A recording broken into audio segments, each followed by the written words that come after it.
Water melon کیا؟ اس سے بڑا کوئی دنیا کا مشروب نہیں ہے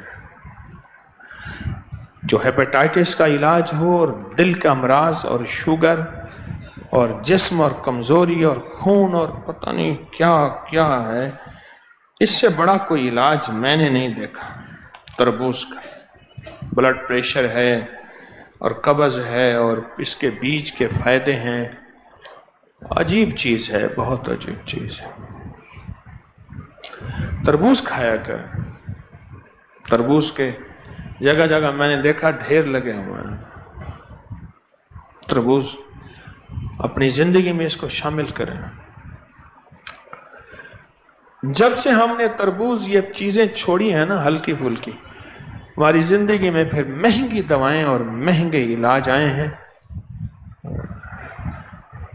ایک درویش تھے، اپنے وہ حضرت کا نا چندہ کرتے تھے، کہنے لگے، ان کا نام ظہور احمد صاحب بزرگ تھے، کہنے لگے یہ بولی بولتے تھے، یہ جانگلی مڑ والی، کہ مڑ ظہور آمدیا حج کراویا، کلکتے تے بمبئی دے وڈے وڈے تاجر تیرے مرید، ایک کو اکھے سے میرا حج ہو جاسی۔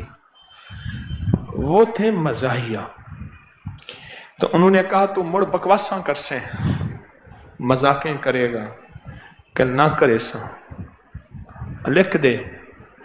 استام لایا گیا، میں مسمی فلاں، ان کا نام منیر احمد تھا، منیر احمد، میں حضرت کی ظہور احمد صاحب کے روبرو یہ بیان دیتا ہوں، میں کوئی مذاقیں نہیں کروں گا، کوئی لایانی نہیں کروں گا، چپ کر کے استام لکھا ہے۔ انہوں نے اپنے مرید کو کہا کہ بھی حج کی ترتیب، وہیں بمبے سے، کلکتے بمبے سے حج کی جہاز جاتے تھے، ترتیب بن گئی، حج پہ گئے، چپ، خاموش، جو چپ ہونے والا بندہ ہی نہیں تھا۔ پھر میدان عرفات میں گئے، مزدلفہ میں گئے، مزدلفہ میں جانے کے بعد پھر پتھر کنکریاں ماری، سر منڈوایا، پھر لوگ سر منڈوا کے گدھوں پہ، کچروں، گھوڑوں، اونٹوں پہ بیٹھ کے پھر حرم آتے تھے، مکہ مکرمہ یعنی بیت اللہ میں طواف کرتے تھے زیارت کا۔ اب جب بیٹھے نا گدھے پہ، کہنے لگا مڑ ظہور آمدے اللہ نال گلاں کرن دے، آج مڑ ظہور آمدے اللہ نال گلاں کرن دے۔ انہوں نے کہا مر بکواساں۔ اس نے جو باتیں کی نا، کہنے لگا اللہ ساڑے جھانگ دے وچ جتنا وڈا چور ہووے ان دا سر منوینن تے کھوتے تے بلے دن تے سزا دینن، مولا سر بھی منوا دیتا، کھوتے تے بھی بلا دیتا، تے مڑ بھی بخشش نہ ہوئی تا کام نہ بڑھیا۔ بس کوئی ایسی بات کہی تو وہ تو کہہ رہے تھے کہ تو نہ بول۔ دور سے ایک درویش تھے، اپنی سواری دوڑا کے لے آئے، کہنے کون ہے یہ؟ وہ نے کہ جی حضرت کا خادم ہے، کوئی ہے ایسا۔ کہا اس نے کچھ بولا ہے، ایک دم میں نے اس کے اوپر نور دیکھا ہے، کوئی ایسی بات کی ہے اس نے؟ اس نے کہا ہے کہ ہمارے علاقے میں جو بڑا بدماش ہوتا ہے اس کا سر منڈوا کے پھر اس کو گدھے میں بٹھاتے ہیں، اور اس نے کہا مولا گناہگار آیا تھا، سر بھی منڈوا دیا، گدھے میں بھی بیٹھ گیا، اب بھی بخشش نہ ہوئی تو بات نہ بنی۔ تو بر اللہ کی رحمت کو ترس آیا اس پہ، اور اللہ کی رحمت اس پہ اتری۔ یہ ہو گئے بیمار، جو بات تربوز پہ چلی تھی اس لیے یہ بات کہی تھی، یہ ہو گئے بیمار اور دست شروع ہو گئے۔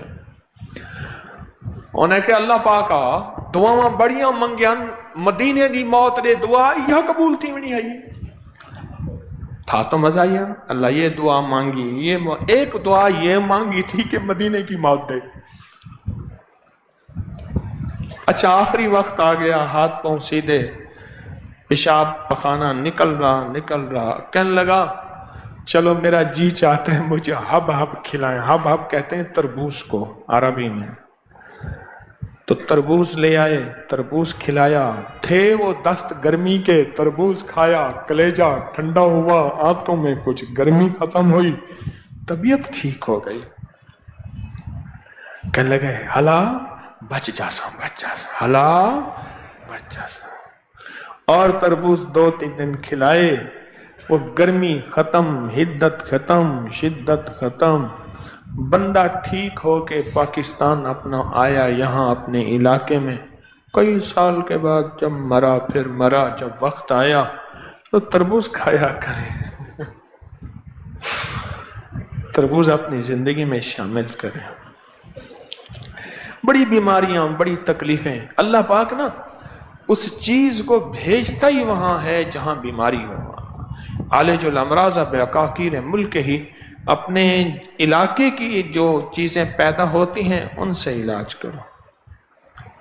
तो इलाज करें, तरबूज को खाया करें, तरबूज खाया करें, इसके बीज खाया करें, साथ खाया करें, फेंका ना करें, इसका पानी पिया करें, इसके बीज ना फेंका करें। इसके बीज के फायदे बताने शुरू कर दूं तो फिर इसके बीज ना फेंका करें और उनको चबा के खाया करें, वरना ऐसे निकल जाया करें। अगर ऐसे निकलने के बाद ऐसे भी निकल गए, फायदा दे के निकलेंगे। हाँ, इस वीडियो को लाइक और शेयर करें। अब करिए YouTube चैनल को सब्सक्राइब करें और रोजाना ज्यादा से ज्यादा सब्सक्राइब करवाएं। आप दूसरों के लिए सदका जारिया बनेंगे, अल्लाह पहले आपके दुख टालेगा। पड़ा भी नहीं कि मुझे घर मिल सकता है, फरमाया हाँ मिल सकता है। फरमाया क्या? मैं इस्तिग़फ़ार किया कर, सारा दिन अस्तग़फ़िरुल्लाह पढ़ा कर, बहुत पढ़ा कर। एक और आया, उसने कहा मैं चाहता हूँ मेरे बाग हूँ और मैं बागात का मालिक हूँ, मुझ जैसा फ़कीर तंगदस्त ऐसा हो सकता है? मैं हो सकता है। मैं क्या? मैं इस्तिग़फ़ार किया कर। जो साइल आ रहा था उसे इस्तिग़फ़ार बता रहे थे। जब सारे साइल चले गए तो गुलाम ने पूछा, आका आज आपने हर बंदे को इस्तिग़फ़ार ही बताया है, क्या वजह है? और मैं अल्लाह ने कुरान में, उसमें एक साइल वो भी आया था जिसकी औलाद नहीं थी, उसे भी फरमाया इस्तिग़फ़ार कर, और उसने मियाँ बीवी ने खूब इस्तिग़फ़ार किया और अपने बेटे अता फरमाए। मिदरारा बेअमालिम व बनी अनहारा, बेटे नील वाला वो बड़ा सा वो था ब्रीफ केस, उसके हैंडल से उसको चलाए जा रहे थे ऐसे तेज़ी से, तो एकदम फ्लाइटें निकल रही थी, रास्ता था, तो एक्सक्यूज़ मी ऐसे करते नहीं, यूँ निकल रहे थे। तो मुझे इस्तिग़फ़ार याद आया, और एक्सक्यूज़ मी कह रहे थे ना, लोग रास्ता दे देते थे। अच्छा, जब बंदा इस्तिग़फ़ार कहता है, इस्तिग़फ़ार करता है, ऐसी राहें खुल जाती हैं, ऐसे रास्ते खुल जाते हैं, ऐसी मंजिलें आसान हो जाती हैं। क्यों? फरमाया तुम सारे के सारे खताकार हो, आका का फरमान है, मफ़हूम है, और बेहतरीन खताकार वो है जो तौबा करने वाला। इस्तिग़फ़ार के माने ये है कि अल्लाह मैं एतराफ़ जुर्म करता हूँ, एतराफ़ जुर्म करता। हमारे यहाँ एक घर के करीब ना, एक दूसरी गली में आरर जो था वो हमेशा जो है वो गाड़ी अपना ट्रैक्टर दरमियान में चलाता था, कभी दाएं उतारता नहीं था। फिर लड़ाइयाँ भी हो जाती थीं, झगड़े भी हो जाते थे, मार कुटाइयाँ भी हो जाती थी। वो ड्राइवर मैंने देखा हुआ, बेचारा एक हादसे में फौत हुआ। अच्छा, उसके मिजाज में एक अजीब बात थी, वो ना जाते ही लड़ाई कर लेता था, झगड़े कर लेता था, कभी ट्रैक्टर का व्हील नीचे नहीं उतारता था। झगड़ा करने के बाद, सारा कुछ करने के बाद वहाँ पहुँचते अपनी कमीज़ उतारता था, पुलिस वालों को कहता था, थाने वालों को, या जहाँ कहीं उसको ले जाते थे इंसाफ के लिए या झगड़े को ख़त्म करने के लिए, कहते मुझे मारे, मैं मुजरिम हूँ। वो कहते बात क्या है? कह रहे मारे, मैं मुजरिम हूँ। अब वो कैसे मारे, बात तो सुने। अच्छा, वो बात थी ऐसी कि उसको मार पड़नी थी। जब वो कहता था मुझे मारे तो मार पड़ती ही नहीं थी। क्यों? उसने आते ही इतराफ़ जुर्म किया। जो इस्तिग़फ़ार करता है वो सारा दिन जुर्म का एतराफ़ करता है। मौला मेरी तन्हाइयाँ भी दागदार हैं, मेरी आँखें, मेरा दिल, मेरे जज्बे, मौला मेरे दिन रात सारे दागदार हैं। मुझे अपनी पस्ती पे शर्म है, मुझे अपनी पस्ती पे शर्म है। तेरी वुसअतों का ख़याल है, पर अपने दिल को मैं क्या करूं, इससे फिर भी शौक़ विसाल है। याद में तेरी सबको भुला दूं, और फ़िक्र में तेरे मस्त रहूं, सरशार रहूं। होश रहे न मुझको किसी का, मगर मैं तेरा होशियार रहूं। ہاں یہ استغفار ہے کہ مولا مجھ سے بڑا کوئی دنیا میں مجرم ہے ہی نہیں، میں نے اپنے جرم کا 100% اعتراف بھی کرتا ہوں، مجھ سے بڑا کوئی مجرم نہیں۔ جب بندہ اس